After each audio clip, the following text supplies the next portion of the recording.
नमस्कार दोस्तों, हमारे YouTube चैनल बुक्स प्ले में आपका स्वागत है। हम बात कर रहे हैं इंटरनेशनल बेस्ट सेलिंग किताब द 48 लॉज ऑफ पावर की, जिसे एक अमेरिकन लेखक रॉबर्ट ग्रीन ने लिखा है। 48 लॉज ऑफ पावर बहुत ही पावरफुल बुक है, जिसे पढ़कर आप ऐसे ट्रिक्स जान पाएंगे जिससे आप अपने प्रतिद्वंदी को हराकर शक्तिशाली बन सकते हैं। इस किताब की समरी पढ़कर आप जानेंगे कि पावरफुल लोगों के क्या सीक्रेट्स होते हैं जिनसे वे इतने सफल बनते हैं। दोस्तों, ये वीडियो का चौथा पार्ट है। इस वीडियो के बाकी सभी पार्ट्स का लिंक नीचे डिस्क्रिप्शन में दे दिया हूँ। इस वीडियो को देखने के बाद आप बाकी पार्ट्स को जरूर देखें। तो चलिए शुरू करते हैं। नियम 19, know who you are dealing with. यह जाने कि आपके सामने कौन है। गलत व्यक्ति को नाराज ना करें। दोस्तों, जैसा कि पहले भी बताया गया है, आपको अपने से जुड़े लोगों को, साथ काम करने वालों को और दुश्मनों को समझना बहुत जरूरी है। ये जानकारी आपको ताकत देगी। हर कोई अलग है, इसीलिए आप सब पर एक जैसा तरीका इस्तेमाल नहीं कर सकते।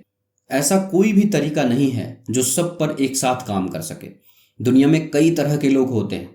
आपको यह कभी नहीं सोचना चाहिए कि हर व्यक्ति आपकी रणनीतियों पर एक ही तरीके से प्रतिक्रिया करेगा। कुछ लोगों के साथ जब धोखा या चालबाजी की जाती है तो वह बदला लेने की तलाश में अपनी बाकी की जिंदगी बिता देते हैं। वो तब तक बदला लेने की कोशिश करते रहते हैं जब तक कि उनको शांति ना मिले। कई लोग भेड़ की वेश में भेड़िए होते हैं, इसलिए हमें अपने शिकार और प्रतियोगियों को ध्यानपूर्वक पहचानना चाहिए और कभी भी गलत व्यक्ति को नुकसान नहीं पहुंचाना चाहिए।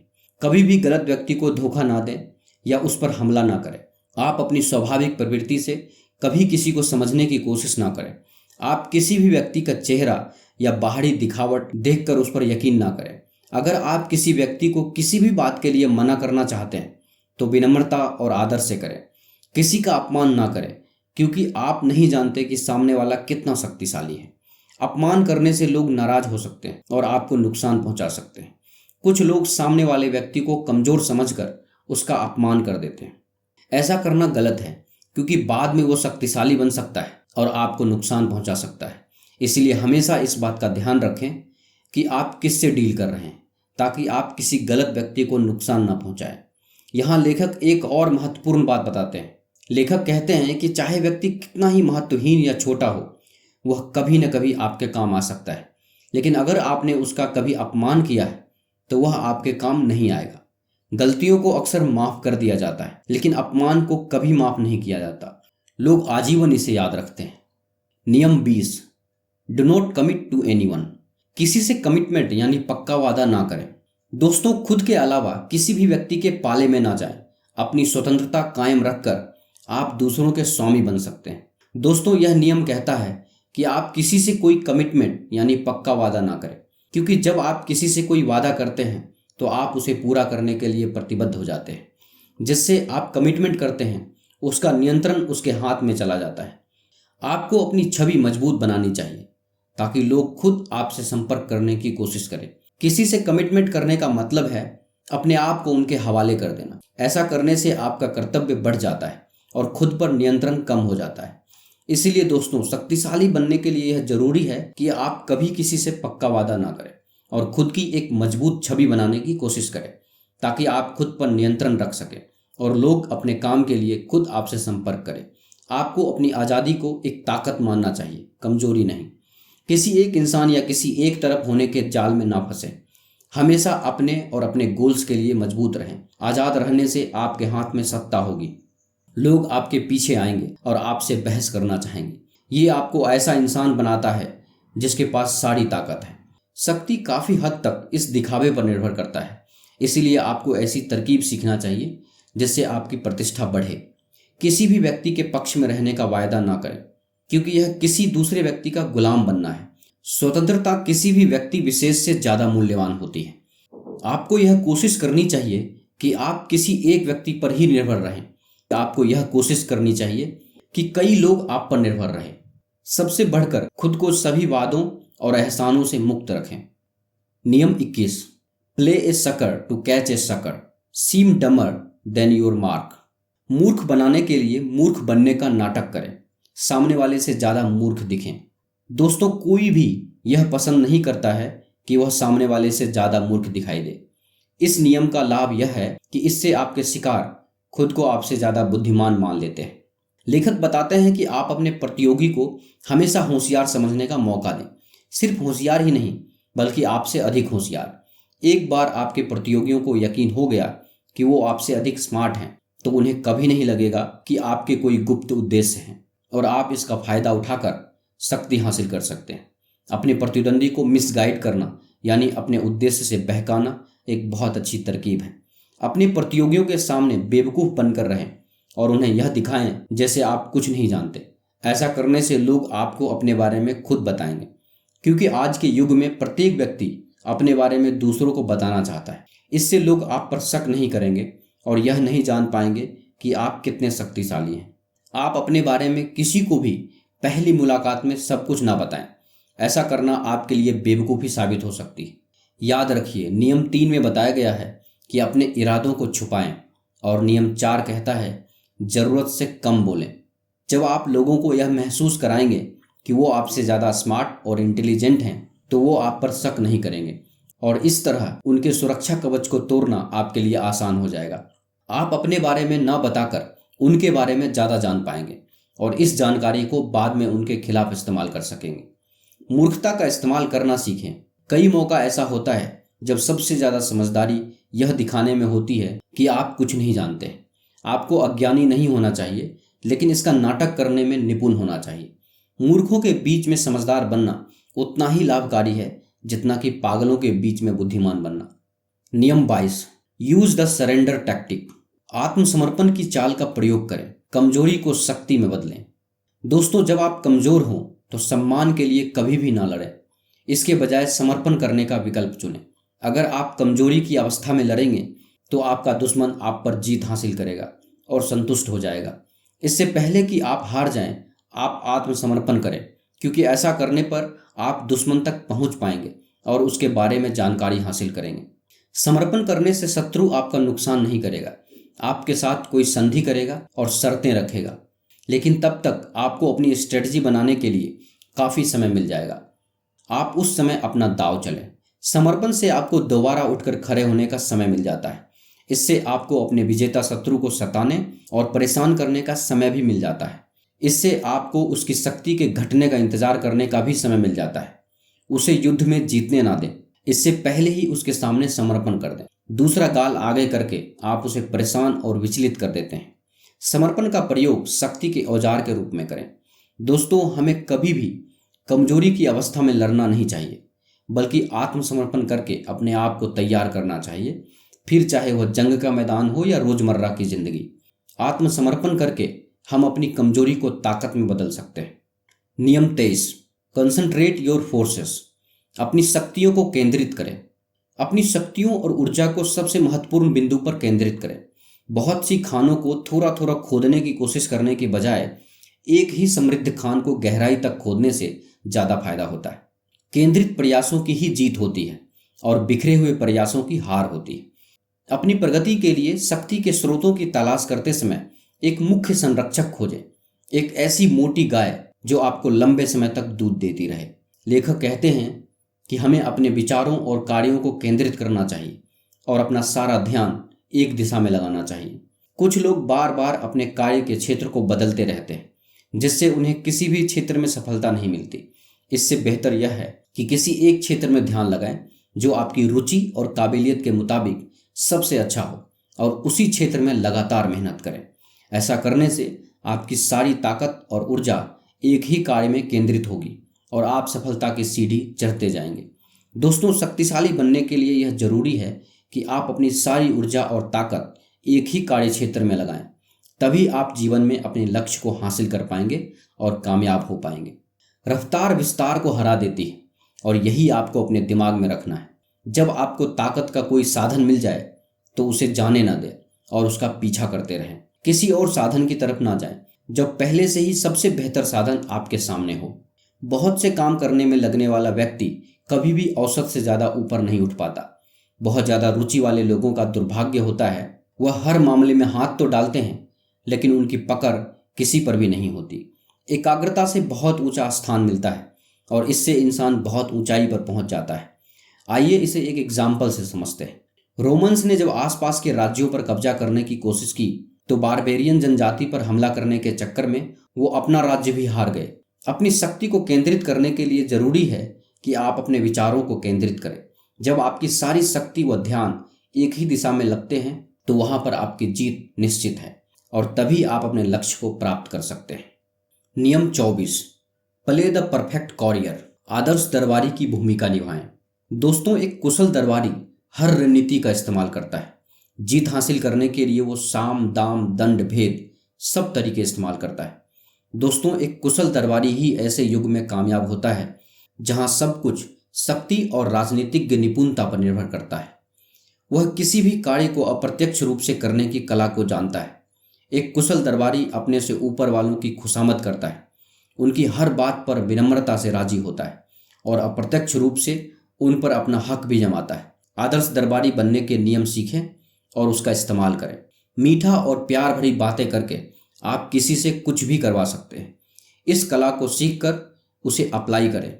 इसके बाद आप बहुत ऊंचाई तक पहुंच जाएंगे और बहुत शक्ति हासिल कर लेंगे। आदर्श दरबारी वह होता है जो चापलूसी करता है, श्रेष्ठ लोगों के सामने झुकता है और बाकी लोगों के ऊपर अपनी शक्ति का प्रयोग बहुत ही अप्रत्यक्ष और शालीन अंदाज में करता है। आदर्श दरबारी बनने के लिए आपको कुछ नियमों का पालन करना चाहिए, जैसे प्रदर्शन से बचें, उदासीनता का अभ्यास करें, चापलूसी में कंजूसी करें, लोगों की नज़रों में रहने की कोशिश करें, सामने वाले के हिसाब से अपनी शैली और भाषा बदलें, बुरी खबर ना सुनाएं, कभी अपने बॉस के साथ दोस्ती और अंतरंगता ना दिखाएं, अपने से ऊपर बैठे लोगों की प्रत्यक्ष बुराई ना करें, अपने से ऊपर बैठे लोगों की एहसान मांगने में किफ़ायत बरतें, कभी भी हुलिया या रुचि के बारे में मजाक ना करें, दरबार के आलोचक ना बने, खुद को देखते रहें, अपनी भावनाओं के स्वामी बने, समय के साथ चलें, आनंद का स्रोत बने। नियम 25, रिक्रिएट योरसेल्फ। अपने आप को दोबारा तैयार करें। यह 25वां नियम कहता है कि अगर आप अभी तक कामयाब नहीं हो पाए या समाज आपको महत्व नहीं देता है तो आप अपने आप को दोबारा तैयार करें। अपनी क्षमताओं को पहचानें और दोबारा से उन्हें निखारें। अगर एक बार आपको जीत न भी मिली हो तो इससे हताश ना हो, बल्कि दोबारा अपने आप को जोड़ें और खड़े हो जाएं। आप पहले से ज़्यादा मजबूत होंगे। इससे सामने वाला भी आपके जज्बे को सलाम करेगा। समाज आप पर कुछ उम्मीद को थोपने की कोशिश करेगा, पर आपको समाज द्वारा लादी गई भूमिकाओं को स्वीकार करने की जरूरत नहीं है। आपके पास खुद को फिर से बनाने की काबिलियत है। आप जो चाहते हैं वो बन सकते हैं। किसी को ये बताने का हक ना दें कि आप कौन हैं और आपको कैसे काम करना चाहिए। एक नई पहचान बनाकर खुद को नए सांचे में ढाल लें। अपनी एक ऐसी पहचान बनाएं जिसकी तरफ लोगों का ध्यान जाए और वह आपसे कभी बोर ना हो। दूसरों की बनाई छवि के हिसाब से जीने से बेहतर यह है कि आप अपनी छवि खुद बनाएं। अपने सार्वजनिक कार्यों और मुद्राओं में नाटकीय तरीकों का प्रयोग करें। इससे आपकी शक्ति बढ़ेगी और आपका कद जिंदगी से बड़ा नजर आएगा। स्वयं के निर्माण की प्रक्रिया का पहला कदम है आत्मचेतना। यह जानना कि आप एक अभिनेता हैं और आपको अपने हुलिये तथा भावनाओं का नियंत्रण अपने हाथ में रखना है। खुद को नए सांचे में ढालने की प्रक्रिया का दूसरा कदम है एक यादगार चरित्र का निर्माण करना। एक ऐसा चरित्र जो ध्यान आकर्षित करे, जो बाकी लोगों से अलग दिखे। दोस्तों, आइए इसे एक उदाहरण से समझते हैं।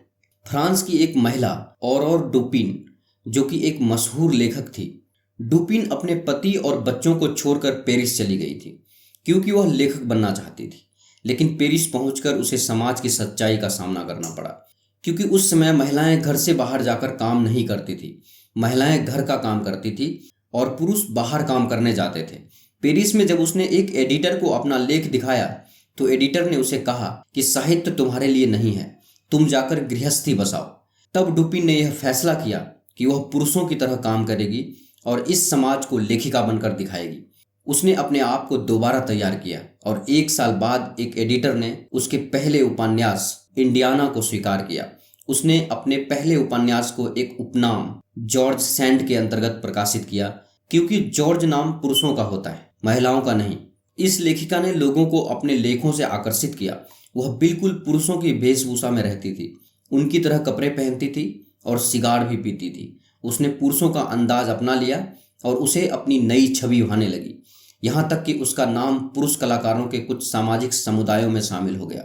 दोस्तों, आपको बता दूं, यह महिला शुरू से ऐसी नहीं बनना चाहती थी। उसने ऐसा इसीलिए किया क्योंकि वह समाज के बंधनों से मुक्त होना चाहती थी और अपनी एक अलग पहचान बनाना चाहती थी। इसलिए शक्तिशाली बनने के लिए यह जरूरी है कि आप अपने आप को दोबारा तैयार करने की क्षमता रखें। नियम 26, कीप योर हैंड्स क्लीन, अपने हाथ साफ रखें। दोस्तों, आपको एक अच्छी तरह से सम्मानित और अच्छे व्यवहार वाले नागरिक के रूप में दिखना चाहिए। आपको कार्यकुशलता और शिष्टता की मूर्ति दिखना चाहिए। आपके हाथ कभी भी गलतियां और बुरे कर्मों से रंगे नहीं दिखने चाहिए। ये कभी न महसूस होने दें कि आपने भ्रष्टाचार और चालाकी में अपने हाथ गंदे किए हैं। आपकी दिखावट आपकी ताकत के लिए जरूरी है और आपको अपनी इज्जत या नाम को पकड़ कर रखना चाहिए।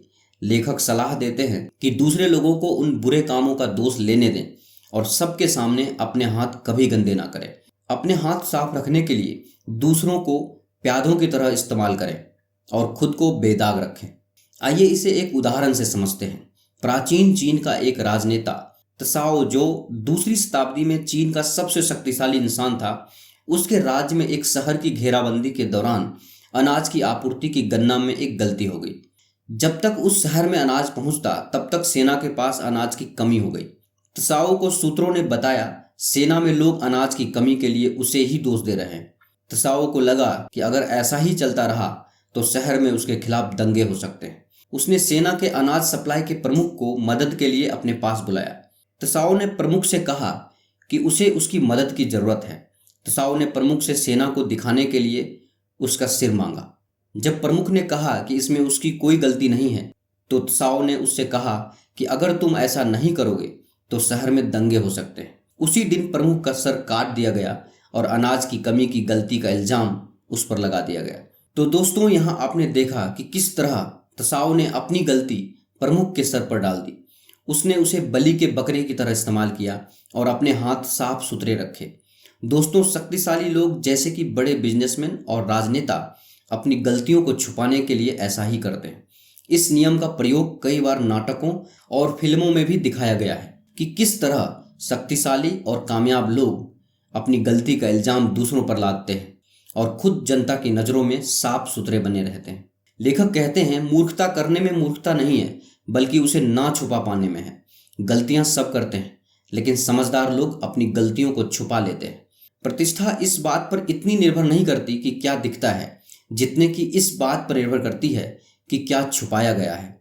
अगर आपसे गलती हो गई हो तो सावधान रहें। नियम 27, play on people's need to believe to create a cult like following. अनुयायी बनने के लिए लोगों के विश्वास का लाभ उठाएं। लोगों का भरोसा जीतकर उनको आपका फॉलोअर बनाइए। जिनका जितना फॉलोअर होते हैं वह लोग उतना ही पावरफुल होते हैं। लोगों की इच्छाओं को समझकर उनका भरोसे का केंद्र बने। लोगों की प्रबल इच्छा होती है कि किसी चीज में विश्वास करें। हर कोई खुद को किसी चीज से जुड़ा हुआ महसूस करना चाहता है और सब मानते हैं कि वो जिस चीज से जुड़े हैं वो उन सब से भी बड़ी है। लोग हमेशा किसी चीज या इंसान को ढूंढते रहते हैं ताकि उनकी जरूरत या इच्छा का फायदा उठा सकें। उन्हें अनुसरण करने के लिए कोई नया उद्देश्य या नई आस्था देकर इस इच्छा का लाभ उठाएं। अपने शब्दों को और स्पष्ट लेकिन सुनहरी संभावनाओं से भरपूर रखें। ऐसे लोगों को पाने के लिए बहुत सी उम्मीदों का वादा करें। आप लोगों को कुछ नया बताएं जिस पर वो विश्वास कर सके। तर्क और अस्पष्ट चिंतन के बजाय उत्साह पर जोर दें। अपने नए अनुयायियों को कर्मकांड की कुछ परंपराएं दें। उन्हें अपने लिए त्याग करने को कहें। संगठित धर्म और महान उद्देश्यों के अभाव में आपका नया आस्था तंत्र आपको असीमित शक्ति प्रदान करेगा। इस तरह आप विश्वास और अपने चाहने वाले बना सकते हैं। दोस्तों, पूरी दुनिया में प्राचीन काल से ही ऐसे बहुत से संत हुए हैं जिन्होंने लोगों में अपना विश्वास बनाने के लिए उन्हें अच्छी सेहत और प्रचुरता की प्राप्ति होने का विश्वास दिलाया। ऐसा करने से धीरे धीरे करके उनके प्रशंसकों में बढ़ोतरी होती रहती है और एक दिन उनके प्रशंसक करोड़ों की मात्रा में हो जाते हैं। भारी मात्रा में प्रशंसक होने के कारण उनकी गलतियां भी छुप जाती हैं। जब भी वो कोई गलत कार्य करते हैं तो उनके प्रशंसकों की भीड़ उनके बचाव के लिए उन्हें समर्थन देती है। आधुनिक युग में बड़े बिजनेसमैन, राजनेता और खिलाड़ी शक्तिशाली बनने के लिए भारी मात्रा में अपने प्रशंसक जुटाते हैं। दोस्तों, आप देख रहे हैं रॉबर्ट ग्रीन द्वारा लिखी book the 48 laws of power की समरी। यह समरी आपको कैसी लगी कृपया हमें नीचे कमेंट बॉक्स में कमेंट करके ज़रूर बताएं। अगर आपको यह समरी अच्छा लगा हो तो इसे अपने दोस्तों और फैमिली मेम्बर्स के साथ अवश्य शेयर करें और हमारे लेटेस्ट वीडियो को देखने के लिए हमारे यूट्यूब चैनल बुक्स प्ले को सब्सक्राइब करें। धन्यवाद।